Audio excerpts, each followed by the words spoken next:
સ્વાગત છે। હું છું સુભદ્રા આસારી। હવે જોઈએ આજના મુખ્ય સમાચાર। અરવલ્લી જિલ્લાના માલપુર તાલુકા પંચાયતની નાનાવાડા સીટ માટે કોંગ્રેસ પાર્ટીએ નીરુબેન નરેશભાઈ ભુણાતરને ઉમેદવાર તરીકે ટિકિટ ફાળવી છે। આ જાહેરાત બાદ સ્થાનિક રાજકીય વાતાવરણમાં ચહલપહલ જોવા મળી રહી છે।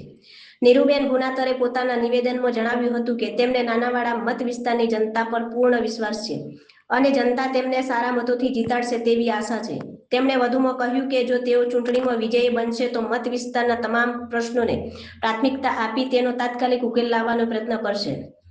સ્થાનિક સ્તરે તેમની ઉમેદવારીને લઈને કાર્યકરોમાં ઉત્સાહ જોવા મળી રહ્યો છે અને આગામી ચૂંટણીને લઈને રાજકીય સરગર્મીઓ તેજ બની રહી છે।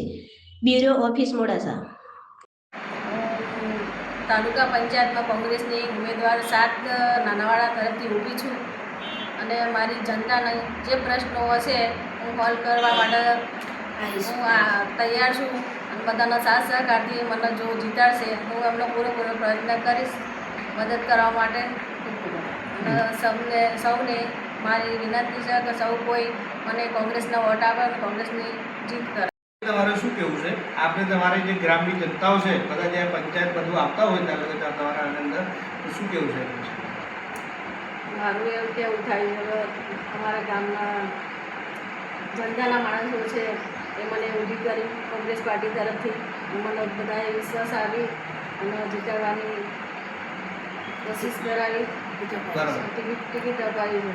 હું જીતવાનો પૂરેપૂરો પ્રયત્ન કરીશ અને જીત્યા પછી હું બધાનું જે બી કામ હશે ગમે તે કોઈ પ્રોબ્લેમ હશે હું પૂરો આજે જે સ્થાનિક સ્વરાજ્યની ચૂંટણી આવી છે બરાબર, તાલુકા પંચાયત જિલ્લા પંચાયત મહાનગરપાલિકાની આજે નાનાળા 7 તાલુકા પંચાયતના ઉમેદવાર તરીકે ભુણાતર નીરુબેન નરેશભાઈ એમની ઉમેદવારી નોંધાવી છે અને નાનાળાની અંદર અને તાલુકા પંચાયતની અંદર ફર્સ્ટ બહુમતીથી તાલુકા પંચાયત કોંગ્રેસનો વિજય થાય એવો અમને શેખ નિર્ધાર છે।